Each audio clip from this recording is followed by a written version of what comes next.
There we go, live and recording. And look, our first guest is in an office. Our first guest to be in an office. Absolutely brilliant. Sarah Wall from Darwin, welcome to Midday Musings. Thank you for having me. Looking forward to this episode. It's something that I've done in the past, international marketing. It's not something that everyone's done, but maybe in normal times, inverted commas, most recruitment businesses look to that international expansion. Probably even more so now after this coronavirus stuff, where they realise they can work across markets a lot more remotely, whether internal talent or delivering to clients and candidates. So really good to dive into that. Normal housekeeping. Please chat in the chat box, ask questions in the ask questions box. The two sessions next week are around building communities and employer branding. I'll talk about that at the end, but ask questions, get involved, make comments. But let's kick off. International marketing.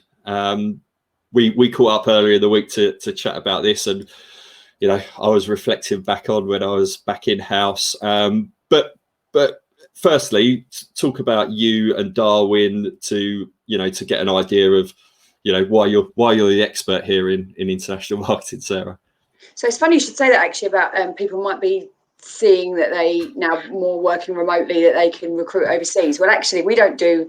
Our head office is in the UK, and I'd say 70% of our consultants are here, 65% maybe, but we don't do any recruitment business in the UK.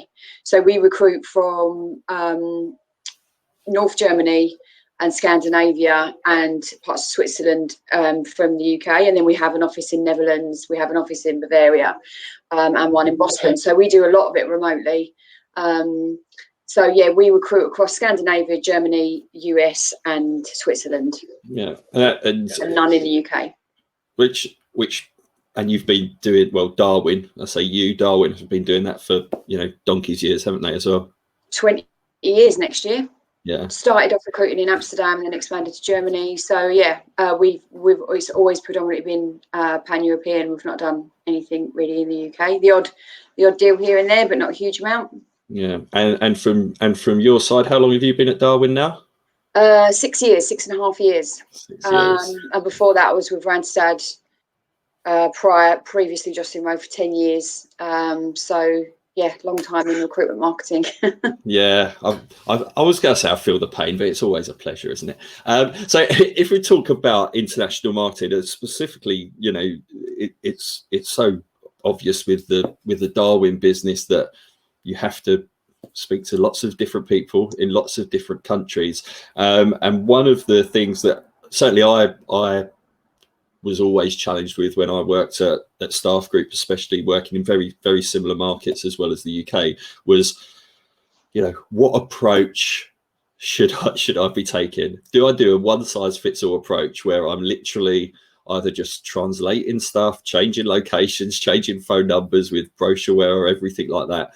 Or do I go really focused internally? Now, you can't do everything for everyone. But what's your view on that? So firstly, we're quite lucky in a lot of the regions that we recruit in predominantly speak English. So a lot of our even a lot of our consultants in our Munich office and in our Amsterdam office, a lot of them are native English speakers. They don't speak Dutch or German. But in terms of, so actually I don't have any staff that work overseas, so it's only a central and only a very small central team as well. So I don't think you can do, I think it's a mixture between one size fits all and a country approach. So I think you need to really understand the requirements of the businesses across the whole, and the locations across the whole, and then build a matrix around that of need on a needs basis, and then establish what you can do in terms of one size fits all, what solution is going to require the least effort to roll out across all of your all your individual locations, and then plan your campaigns accordingly. And if you do recruit in regions where they predominantly speak English, then I would try avoid translation at any cost. And if you do, then get local well-written recruitment consultants to do it. I mean, I've had, I know we spoke about this earlier this week, I've had nightmares with translation services just because they don't get recruitment vernacular and it doesn't translate well. So I've predominantly stuck to, and I've been, like I said, lucky with the locations that we recruit, but I can predominantly stick to English. Yeah, we mentioned it as well, didn't we? There's the whole thing around, especially in your sense, if you've got native English speakers in the Netherlands or in Germany or in Scandinavia, and they don't speak, the language of the country they're recruiting in, and then you're creating marketing material and your website, your job adverts, and then people are picking up the call and expecting to speak to a native speaker, is you've lost a little bit of trust already in that sense. So it's kind of like own who you are and what you are, and focus on how you're adding value and what you're doing as a job, isn't it?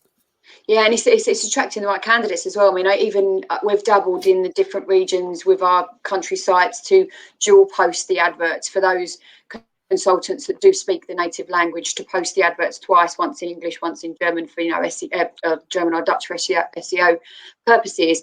But then the consultants might feedback that actually, whilst the client wants a native German speaker, they also want that speaker to be fluent in English. So if I write the job advert in English, then I know I'm going to get who I'm attracting and things like that. But yeah, and I think in terms of, if you want some native content and collateral to send out, rather than, I don't have any German speaking marketing or Dutch speaking marketing professionals to write that, I generally then steer the consultant through to video content, which they can speak fluently. You're going to, you haven't got that difficulty translating recruitment vernacular into native language. So if you can use video, it's quicker, doesn't, loads of written documentation that needs design and translation, then just try and stick to video. If there is anything in specifically that you need to be natively spoken, then encourage the native speaking consultant to use video in that way.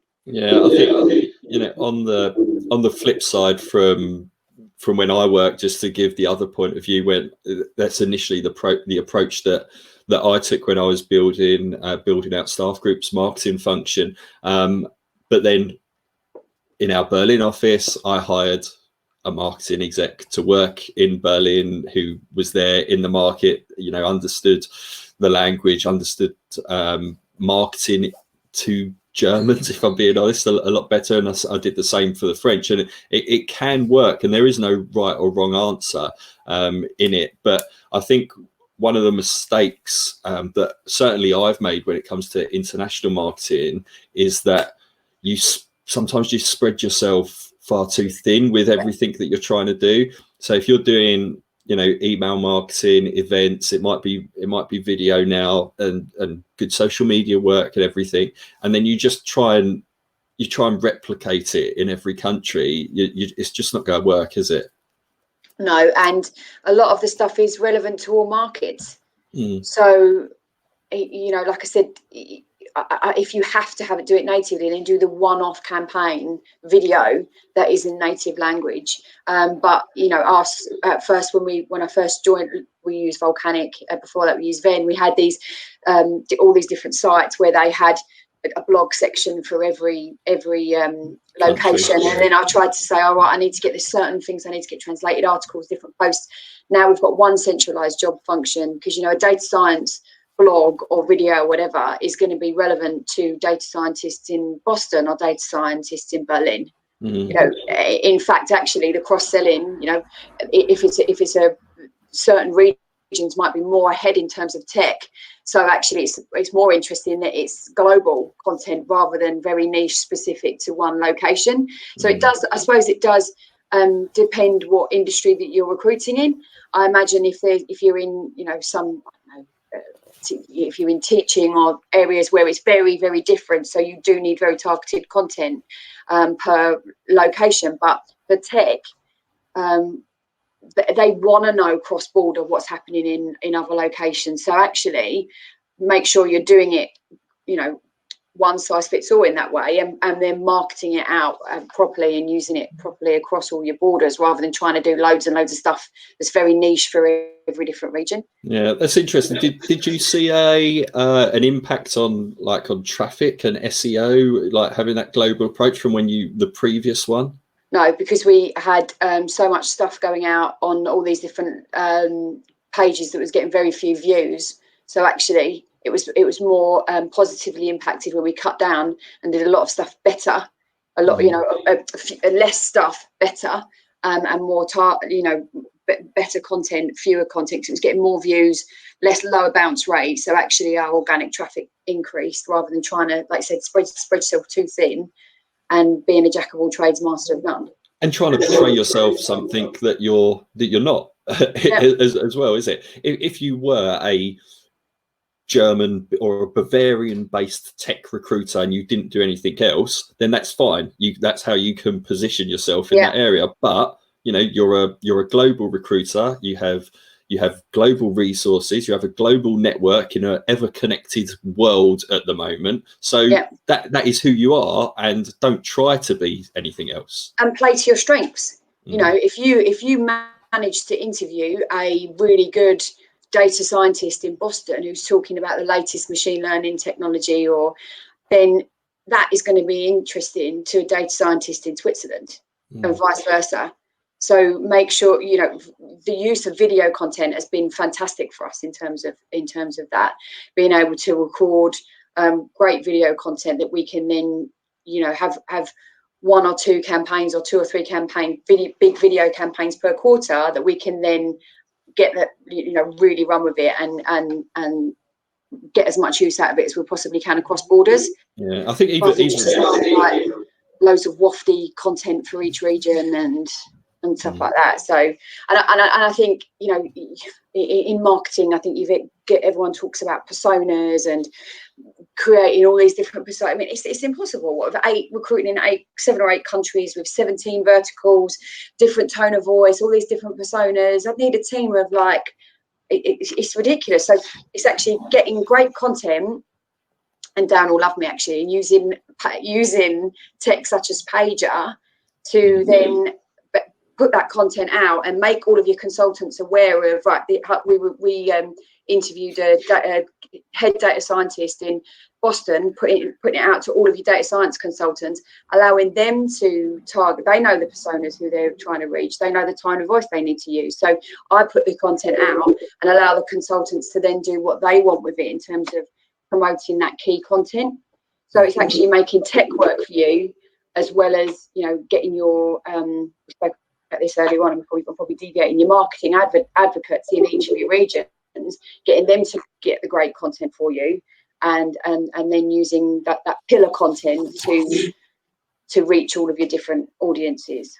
Yeah, and I think the other side, you talk about tech, and Darren's put his little heart up there to say thank you for the shout out. But even from text-based stuff with blogs and things now, even if someone isn't English speaking, it's so advanced with things like Google Translate now. If you can get that headline right and they can understand it, hit a Google Translate, it'll pick up the main thrust of it. I know, like last year when you won, it seems a long time ago, when you won the Recruiter Awards for the best marketing team, and I was fortunate enough to be a judge in the category. One of the big things that I think won it for you was looking at data, being a very data led marketing function, and that's really important internationally to understand your different audiences and traffic. But the other part of that was your global tour the Data World Tour. Yeah, how did you do that? That I think we spoke about that, and we did the podcast. That nearly killed us. Yeah. It was just a very, very stressful time. How many cities was it? Oh God, I can't remember. It was 7. 7 cities, 6 countries, or was it more than that? I can't. That was a lot. 18 months ago. 7 countries, 7 cities, 6 countries, I think, in 2 weeks. And we did events across the board. But the plan for that, the whole plan for that wasn't to continue doing that. That was to get our name out there in the market, make a massive big bang about it so people knew who we were, and then actually then do very targeted video content afterwards to make sure that people, so we did that, we made the noise, and now getting people tuning into the video content that we're doing, talking about the data environment. And the thing is that data content sells itself. And what we found was you can do all these great events, but it's really, really difficult to make sure you've got the right people at those events.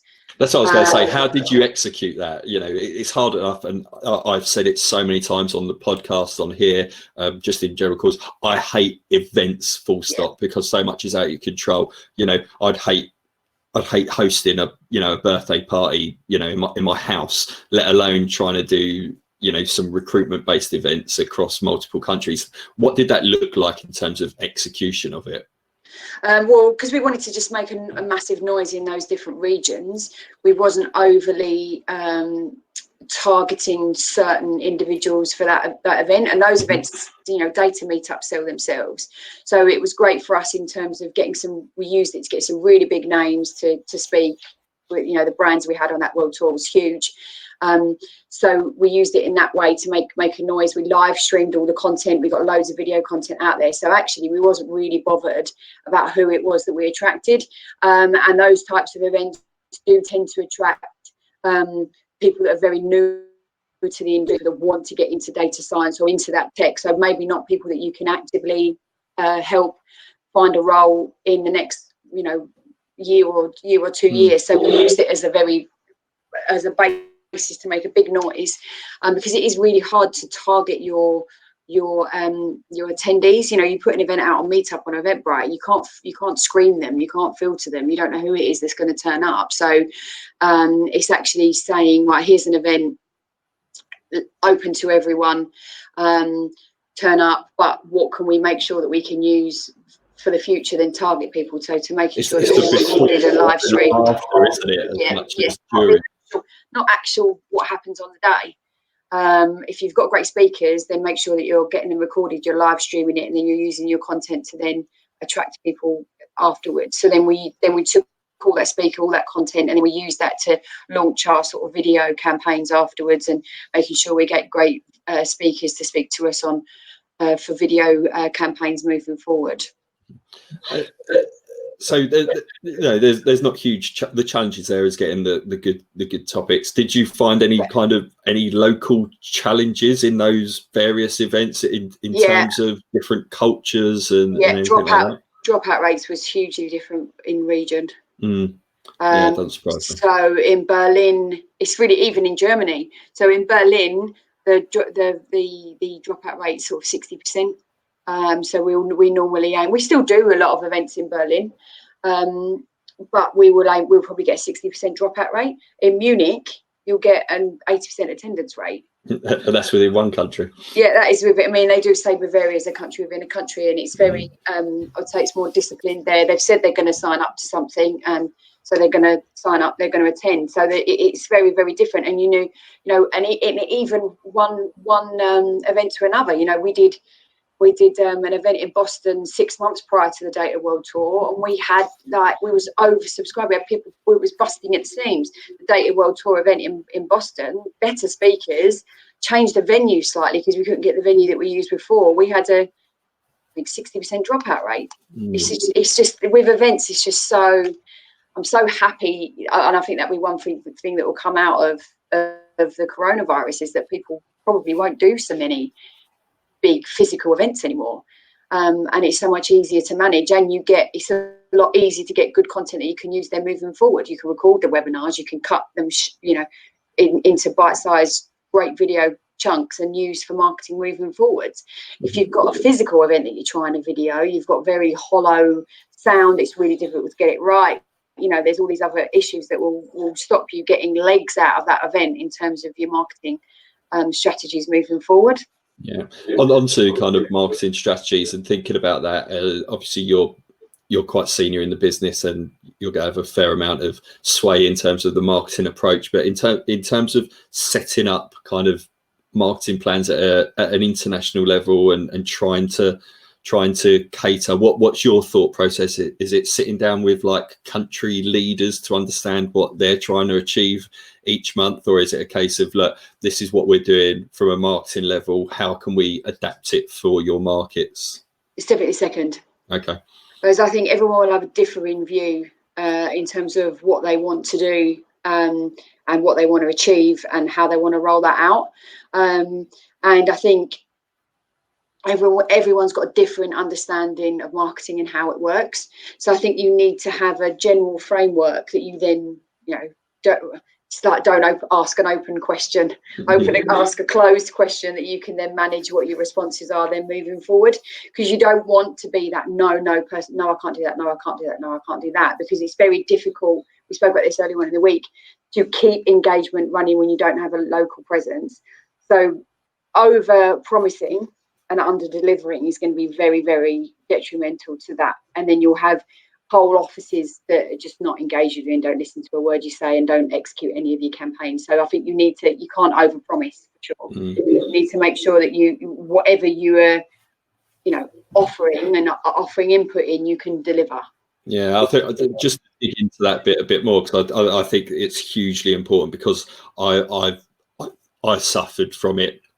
I know I did, and it's the engagement piece of, either local people or country leaders who if you're not front of mind, it's a very much out of sight, out of mind. If you don't have that engagement, they will just go ahead and they'll do stuff themselves, won't they? And then it's very hard to drag it back to bring it into a wider, marketing strategy or, brand control and everything like that. That being front of mind, however you do it from a process point of view, is key.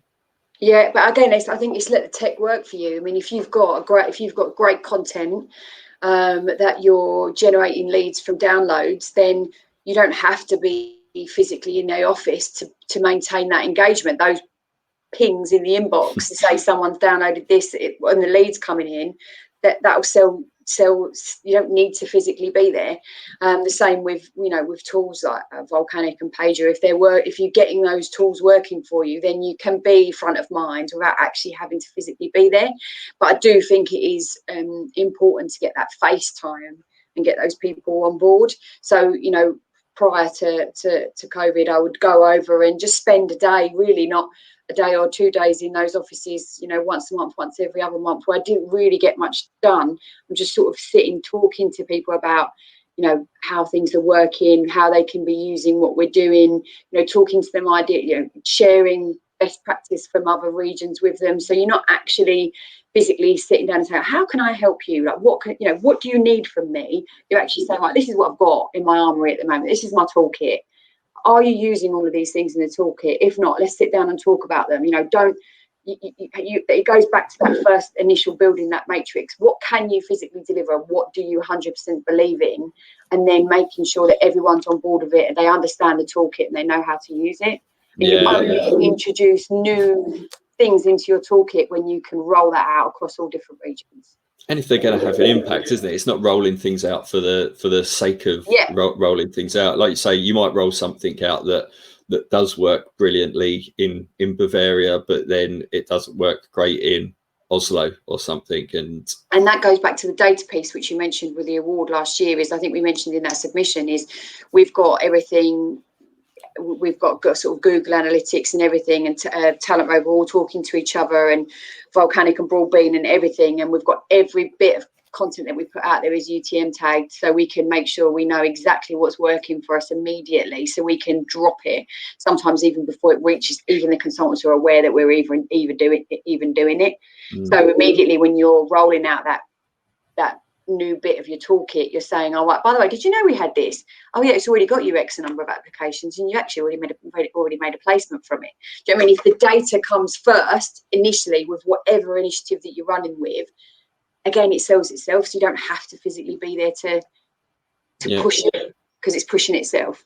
I suppose on yeah, no, it does. Like from a content piece as well. Just generally, it's great to have all that data stuff. There probably is a little bit when you're doing international markets. You have to be a little bit culturally aware of days and things like that as well, don't you? I suppose. Do you still have to get manual into, I don't know, like King's Day over in the Netherlands? And Germany have got so many like bank holidays and that. Oh yeah, the amount of times when we was doing it, when we did a lot of events, or even when we do still do events in Berlin, we did more. I'd find a great venue and it's available. No, it's because it's a bank holiday and no one else is doing it. Or a bridging day, one of those bridging days where they have the bank holidays on a Thursday. They do a lot of bank holidays on Thursday and then it's a bridge day. So yeah, when you're in so many different regions, it's hard to keep up with that. It's obviously worked very well for Darwin in the past.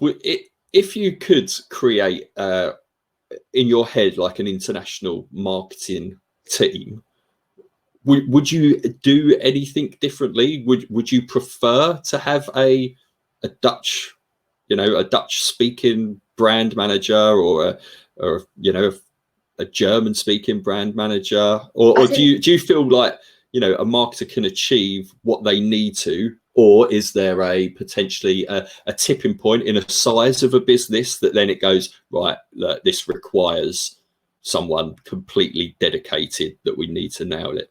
There's definitely a tipping point. I don't think we're there yet. In terms of Darwin. I do think I can't answer that question for everyone, because I do think it depends on the industry that you're in and the geographies that you work in. Like I said, we've got they all speak a lot of the consultants speak, well, all of our consultants speak English, and a lot of our candidates are English speaking. So, and again, in terms of the content, it's cross industry, cross location. If you've got tech content, it's relevant to all markets. So I can't really answer that. But we did hire we had an intern in Amsterdam. I think it does depend on the level of seniority that you're hiring into that business. We had a fantastic intern. She was amazing in Amsterdam. But the problem with, if you hire somebody too junior, they tend to get dragged away from what you want them to be doing.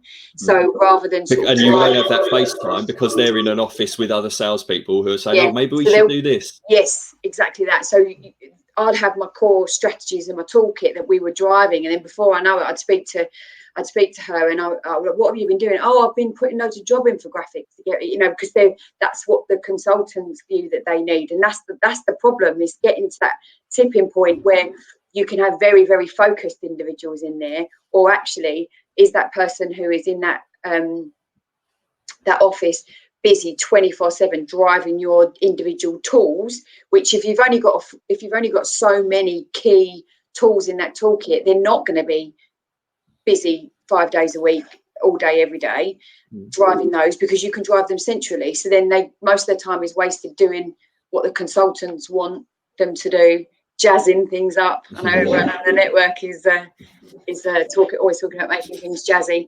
So actually, do you really need someone there? Yeah. So it's a tough one. I like to say, I think with anything with international marketing, there's no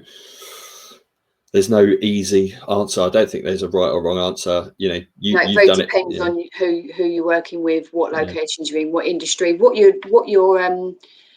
your consultants are like in those regions. We've got really, really good consultants in those regions. So anything that we push out to them, they sort of grab hold of it and run with it. I don't necessarily need someone. And the leaders of those businesses are very marketing focused as well. So I don't necessarily need someone that's making sure that we've got people on board in those regions. But that's my business. I can't say the same for. Well, it comes down to the why, doesn't it, of a business as well. If a business wants to be known as very, very local specialists in whatever they want to do, but have that global footprint as well, it might be a completely different approach of saying, look, we just want to be a global business. We want everyone to know that we work in all locations. It depends. That seems like a cop out. It depends, but it really does. I think, and I think. Yeah, it comes down to planning. It comes down to planning on what you're trying to achieve from marketing, and allocating the resources where and whatever they are in the right way. Mm-hmm. Yeah. Yeah, so when we did the world tour, it was imperative that we had someone on the ground. You can't, if you've got a lot of events, you cannot do that all centralised. Would you just let a rookie consultant sort it out for you, Sarah? If you wanted to have no idea who attended, and because we've done that since we don't have those interns there, we have done events where I haven't managed to get out there, and we've let events run, and I look at Eventbrite the next day and no one's checked in, and they say, oh yeah, we had like 60 people there. I've got no idea who they are. There's no follow-up campaign because no one's checked in properly. Yeah. And the consultants, that's not what they're there for. They're there to network with people.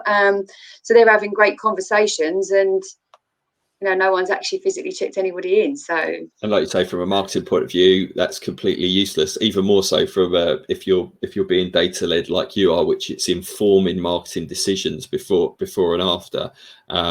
It's even more important on an international scale. You've been great at it, but if you're thinking about going international markets, or you're already in international markets and you're not getting back data in terms of what's working, what's not, whether it's on the website, whether it's events, whether it's content, start doing it now, because otherwise you are probably just wasting your time doing a lot of stuff that's not having any impacts. Yeah, you need to understand your campaigns, because you've got so many different regions, so many different verticals. Anything that you do could end up just being blanket widespread, just putting it out there and having no idea what comes back from it. And events is never really, anyone who says, what's your ROI on that event? It's not, it's all touch points, isn't it? So it's, the rule of 7, which they now say is what, the rule of 10 or 13 or something like that. It's all individual touch points. But if you can monitor those touch points and then have them leading back into your CRM to make sure where we've spoken to that time before, when the optimum time is to then reach out to them, then I think that would be the next thing for us, would be that automated piece. Moving a little bit away, because marketing always gets dragged into this. If a company is opening up an international office, like quite a lot of things in recruitment companies, marketing sometimes the last to know about it, and sometimes it is like a jazzing up effort of make sure we have the logo here, there, and everywhere, or translate something. Now I know quite a lot of stuff's done from the UK, but you have got international offices. What role should marketing kind of be playing when companies are launching an international office? It shouldn't just be about making sure you've got a sign on the front door, should it? No, it should be. It's getting all your basics there, right? So it's making sure that your website is. We spoke about this earlier in the week. We initially used to use country folders. So that it was .com/de, blah, blah, blah. It was useless, pointless for us. We didn't get any traffic. So actually having a site on the right domain, so that if Google for Jobs is operating in that region, making sure it's all technically set up properly, and then actually not really doing too much. There used to be a time when you say, well, we need a launch event. We need to do a massive launch meetup in that region and get everybody going. And you need to make sure that everybody's set up. They've got their profile set up on the website. They've got everything they need. Make sure all their online presence, their social media profiles are very targeted to make sure they're appearing in the right area, etc., etc. So make sure all the boxes are ticked in that way, and then just get some really good video content. I would say, even if it's talking to industry bodies or specialists in a lot of the regions. When we would open up in a region or a specific city we start working in, there's loads of clients out there potential clients, they're not clients yet, but loads of businesses out there that are very, very open to doing video content. So start doing webinars with businesses in that region, talking about tech, talking about hiring problems, talking about stuff like that. You might not be actively working with them at the minute, but they'll still be happy to do video content with you. It's good for their employer brand. So being able to very quickly and easily put together some really good content that you can then start to push out on your social networks without much effort. Yeah. Gone are the days where you have to do a massive launch event and have all these glossy brochures and business card and all that other stuff that 10 or 15 years ago, when you launched an office, they all need presentation folders and they all need brochures and they all need business cards. And no, you need somewhere to drive them back to. When you get that content, do you have your jobs live in that region, so that if someone looks on your website and you say you're recruiting in in Denmark. Oh yeah, they've got Danish jobs on their site. That's it. And then some good content to start to attract people in. Yeah, to show you're having the conversations in that country. Like you say, yeah. there's an element of potentially from a content point of view, if you're launching in an international office, is show a little bit of a level of vulnerability, whether you've been doing it from the UK or ever before, is go out there and, like you say, video point of view, is go and speak to some people saying, we've just landed here. We've been working in Berlin for however many years, but we've finally got our feet on the ground. What do we need to think about working in, this market in Berlin, where we've got the feet on the ground? Speak to, like I say, just speak to candidates and clients. And if you're completely new, going into a completely new region, go out and say, look, approach some businesses and say, look, we're launching in this region, want to put some content out there. Do you want a chance to promote your employer brand? We'd like to talk to you about how you attract staff, how you retain staff, why your company is such a good company to work for, where you're sourcing your talent from. That's all really good information that would help your consultants to learn, but also show that you're is relevant to your market. You're talking about recruitment and retention and hiring and stuff like that. And yeah, you'd be surprised at the number of businesses that will be happy to do that, and the number of businesses that will then, in 1 month, 2 months, 6 months, actually say, right, we're going to come back to that consultant to ask them to recruit for us because they did that great video like 6 months ago. You've got that front of mind awareness with them. It's surprising how much business we've done on the back of webinar and video content with businesses that we weren't even working with at the time. Yeah, what like some of the most common challenges that have come up when you've been doing international marketing? What have they been, and how's that kind of made you potentially adapt your approach? If you could do anything like again from an international marketing, or not do anything, what would it be? It's hard to say, because the Data World Tour was great for us in terms of making a big noise in that market, but we have steered away from physical events. So I maybe would have got on the video content bandwagon earlier. We're doing really well with it now, but I would focus a lot more on video rather than physical events. Got a couple of podcasters in the company as well. Yeah, we do now. We have quite a few of those now, but yeah, actually get people on board with that, because the length of a campaign you can get so much more out of it, rather than an event, unless it's live streamed and recorded really well. But I can't say it was a mistake, because it suited what we were aiming to do at the time. But easy with hindsight. Yeah.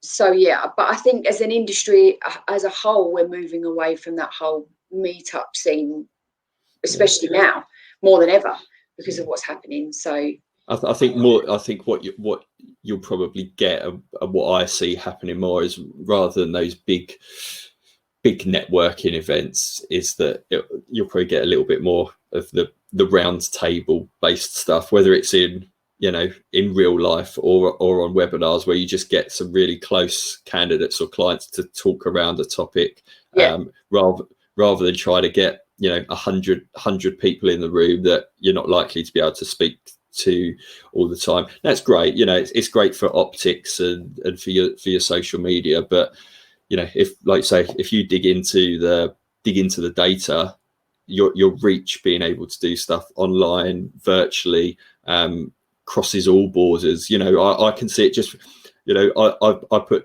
hardly any thought into these webinars, and it's they just flow. They just flow. And it's 250 odd people have registered across all the the various webinars. And if we tried to do this or something like that in physical, it's just not going to work. There's less risk, because like me and you here, Darren put a little love heart. We might only have 1 or 2 people watching live. Yeah.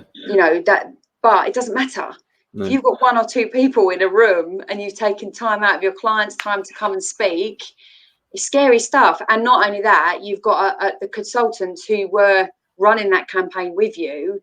They are completely now disengaged from marketing, because that was, in their eyes, that was a failure, and they're not going to, you've got a disengaged consultant then working with marketing. So it's a lot less risky. But another thing I would do would probably be embrace the tech a lot sooner.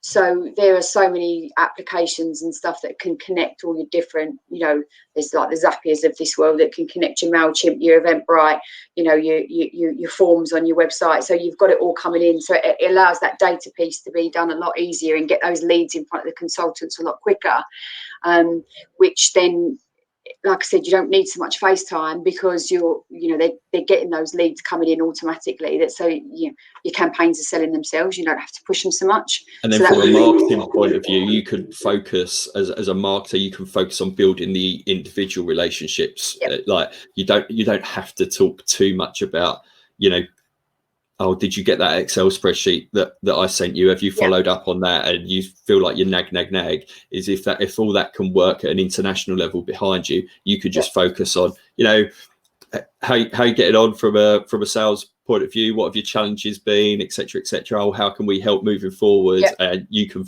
you're positioning yourselves, as the enabler of their sales rather than the nagging person who's not getting what they asked for.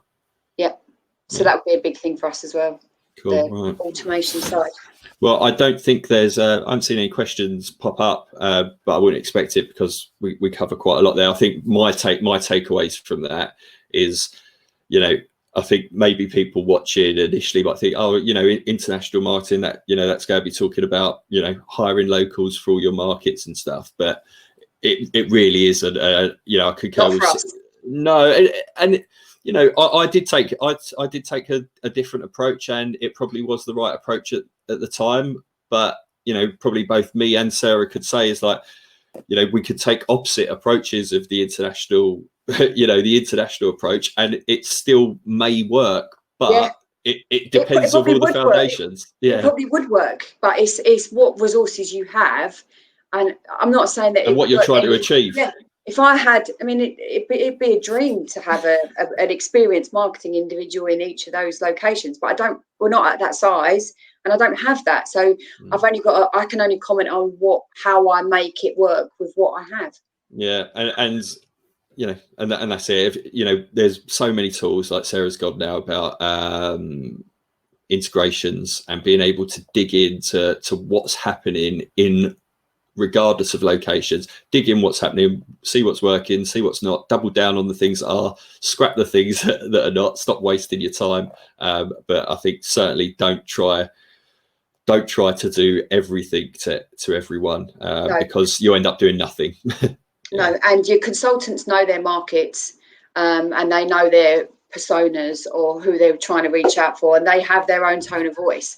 So rather than try and put everything out there, have really great pillar content and allow them to push it out, using page tools, whatever the tool may be, in the way that they see fit for their market. It allows them that bit of, we've got quite a pro marketing recruitment group, so they're keen to put their tone of voice and their spin on things. So just allow them the freedom to do that, but you still retain some of the control. Yeah, cool. So I think we're pretty much dead on time. So if anyone wants to connect with Sarah, find out more about how she did her world tour, how she's taken a data-led approach to international marketing, or anything like that, just connect with her on LinkedIn. Next week I've got Scott Richardson from Harrington Star talking all about communities. That links somewhere down there. I think during this time, people who have built decent networks and communities, prior to lockdown, have really benefited from it in lockdown. There's people who have run virtual conferences that have had, thousands in and stuff. And I think Scott, in like the fintech world, long before lockdown for a number of years, he's been working on that and building communities. So that's worth tuning in for. And next Thursday, it's Amelia Sordell. Everyone knows who she is, and we're just going to be talking about employer branding and marketers' roles in attracting talent. Fingers crossed that recruitment companies will start hiring again soon. But thanks for everyone who's joining, whether you're watching live. There's still a fair few number of people there, or you're watching on a replay. And we'll catch up soon. Thank you very much, Sarah. Thanks, Clint. See you soon. Bye. Bye.